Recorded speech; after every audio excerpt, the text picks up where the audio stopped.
Hello friends, welcome in the classroom, Science Packed Benchers. Today I will discuss chapter 9 of NCERT class 12th, Biology. The chapter's name is Strategies for Enhancement in Food Production. Okay. First of all, we will look into the chapter. With ever increasing population of the world, enhancement of food production is major necessity. Biological principles as applied to animal husbandry and plant breeding have major role in our efforts to increase food production. Several new technologies, or you can say techniques like embryo transfer technology and tissue culture techniques are going to play a pivotal role in further enhancing food production. Actually, इस paragraph को जब हम explain करते हैं तो देखते हैं कि हमारा population day by day increase कर रहा है, काफ़ी तेज़ी से इंक्रीज कर रहा है. आप कह सकते हैं कि आफ्टर चाइना हमारा इंडिया का पॉपुलेशन आता है और वो लगातार बढ़ ही रहा है. उस फूड प्रोडक्शन को इंक्रीज करने के लिए हम लोगों को नए नए टेक्नोलॉजी का यूज़ करना पड़ रहा है. उस टेक्नोलॉजी में को अगर हम कैटेगराइज करते हैं तो उसमें हम देखते हैं कि एनिमल हस्बेंड्री और प्लांट ब्रीडिंग काफ़ी हेल्पफुल होता है. ट्रेडिशनली तो हम लोग एनिमल हस्बेंड्री भी करते रहे हैं और प्लांट ब्रीडिंग भी करते रहे हैं, लेकिन वो सफिशिएंट नहीं है हमारे इंक्रीजिंग पॉपुलेशन को फूड को प्रोवाइड करने के लिए. सो इसके लिए हम लोग एडवांस टेक्नोलॉजी का भी यूज़ कर रहे हैं. उसके साथ साथ नए टेक्नोलॉजी, नए टेक्निक्स को भी हम लोगों ने यूज़ किया है, जैसे एम्ब्रियो ट्रांसफर टेक्नोलॉजी और टिश्यू कल्चर टेक्निक्स का भी हम लोग यूज़ कर रहे हैं. तो इस पूरे चैप्टर को हम लोग 4 पार्ट्स में स्टडी करेंगे: animal husbandry, plant breeding, single cell protein और tissue culture. So one by one हम लोग देखेंगे. Okay, so first of all animal husbandry. What is animal husbandry? Animal husbandry is the agricultural practice of breeding and raising livestock. हम agriculture practice है ये, और animal का हम लोग लुक आफ्टर करते हैं. हस्बेंड्री का यहाँ लिटरल मीनिंग है टू लुक आफ्टर. ओके, ये साइंस भी है और आर्ट भी है. आप देखिए यहाँ पे साइंस भी है और आर्ट भी है. Animal husbandry deals with care and breeding of livestock. ये केयर करता है और ब्रीडिंग करता है किसका? लाइवस्टॉक का. लाइवस्टॉक क्या है? Buffalo, cow, pigs, horse, cattle, sheep, camels, goat etcetera. और भी है इसके साथ, सिर्फ इतना ही नहीं है. तो इसके साथ that are useful to humans. अब इससे भी ज़्यादा अगर हम एक्सटेंड करें तो उसके अंदर हम लोग पोल्ट्री फार्मिंग एंड फिशरीज को भी इंक्लूड करते हैं. तो फिशरीज क्या है, सबसे पहले वो देखेंगे. Fisheries include rearing, catching. Rearing means पालना, catching, selling etcetera of fish, mollusc. Mollusc में आपका सेलफिश काफ़ी इंपॉर्टेंट है. Crustaceans, prawns and crabs crustaceans के अंदर आता है. सिंस टाइम इमेमोरियल, काफ़ी पहले से, काफ़ी पुराने समय से. Animals like bees, silkworm, prawns, crabs, fishes, birds, pigs, cattle, sheep and camel have been used by humans for products like, हम लोग उससे मिल्क लेते हैं, एग्स लेते हैं, मीट लेते हैं, wool, silk, honey. So this things are very normal. ये तो आपका एनिमल हस्बेंड्री आप बहुत पहले से जान रहे हो इसके बारे में. आगे हम लोग देखते हैं जो काफ़ी इंपॉर्टेंट फैक्ट्स है जो आपके एग्जाम्स में, नीट में भी पूछा जाता है.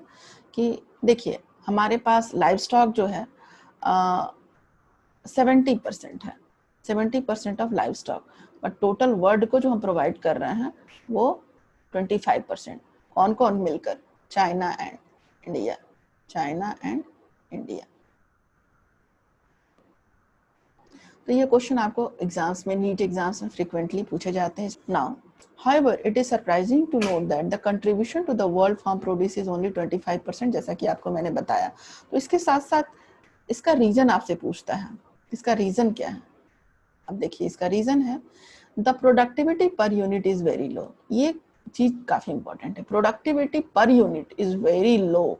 Hence, in addition to conventional practice, जो हम लोग पुराने समय से जो प्रैक्टिस कर रहे हैं, उसके साथ साथ अगर हम न्यूअर टेक्नोलॉजीज को ऐड कर देते हैं, मॉडर्न टेक्नोलॉजीज को ऐड कर देंगे, तो हमारा क्वालिटी और प्रोडक्टिविटी दोनों इम्प्रूव करेगा. तो सबसे पहले हम देखेंगे कि क्या करना है. क्या है कन्वेंशनल विथ मॉडर्न टेक्नोलॉजी? तो management of farms and farm animals. Farm जहाँ पे वो लोग रहते हैं और फार्म एनिमल्स, उसमें कौन कौन से एनिमल्स रहते हैं उसका हम लोगों को क्या करना है, मैनेजमेंट करना है. This is the topic and now I would like to explain it. हम लोग को एक कैजुअल अप्रोच छोड़ के एक प्रोफेशनल अप्रोच अप्लाई करना होगा. So a professional approach to what have been traditional practice of farm management gives the much needed boost to our food production. ये हमारे फूड प्रोडक्शन को एक बूस्ट देगा, बहुत तेजी से इंक्रीज करेगा अगर हम प्रोफेशनली उसको सारे प्रैक्टिसेस को करें, traditional as well as modern. ऐसा नहीं कि ट्रेडिशनल प्रैक्टिस को हम लोग एकदम एक साइड कर देंगे, वो काफी काम आता है, एक्सपीरियंस भी काफी काम आता है, तो हम लोग को एक साइड नहीं करना है. Now let us discuss some of management procedures employed in various animals farm system. Okay, तो सबसे पहले हम लोग देखेंगे dairy farm management. Dairy farm management one by one सब देखेंगे हम लोग. क्या है इसमें डेयरिंग? क्या है dairying? Is the management of animals for milk. हाँ, milk and its products. Milk से क्या क्या बनते हैं? दही बनता है, बहुत सारा चीज बनता है, पनीर, योगर्ट, ये सब, ice cream, ghee.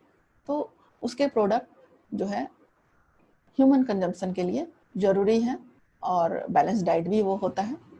So you will have to list the animals that you would expect to find in dairy. तो बहुत सिंपल है, काउस, बेफालोस तो काफी सिंपल है, गोट है, इसके साथ कैमल भी है. So what are different kinds of product that can be made with milk from a dairy farm. तो these are the normal questions, you can write over that. अभी मैंने कहा भी है इनके बारे में. आगे देखिए, in dairy farm management we deal with process भी होता है उसके साथ और सिस्टम भी होता है that increase yield and improve quality of milk. आपको दूध ज्यादा मिलेगा. जैसे मान लिया पहले आपको 10 लीटर मिल रहा था, तो दूध हो सकता है कि 100 लीटर मिले.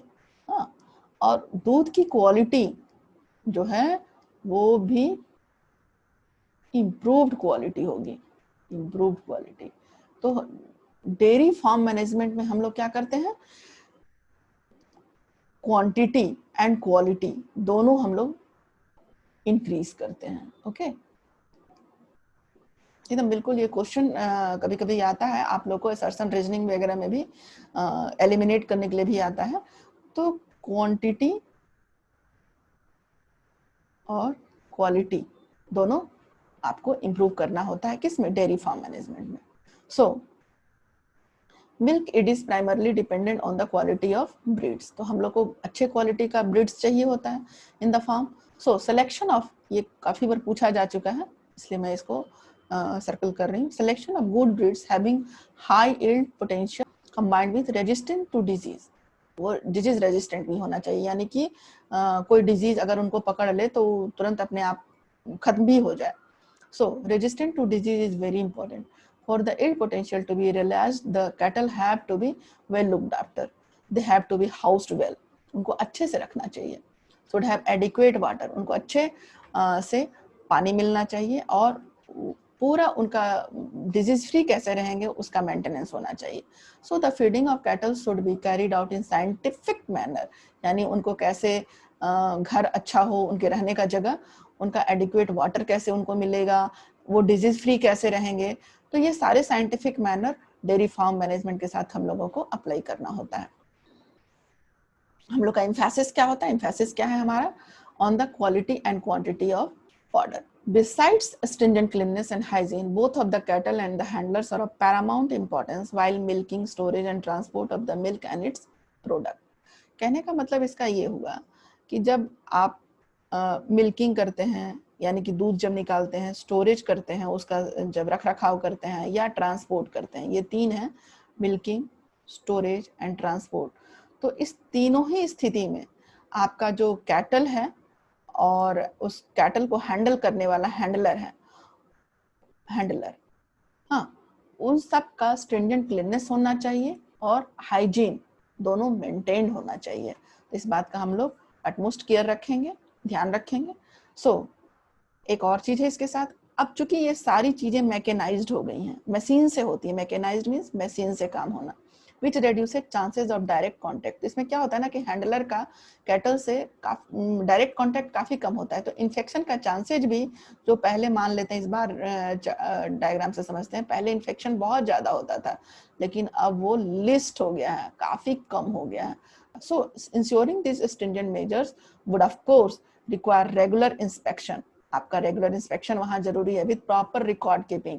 रिकॉर्ड कीपिंग भी बहुत जरूरी है. मान लिया कि आपने एक रिकॉर्ड बुक में आपने मेंटेन किया हुआ है, जैसे इन सबको मैं डिलीट करती हूँ.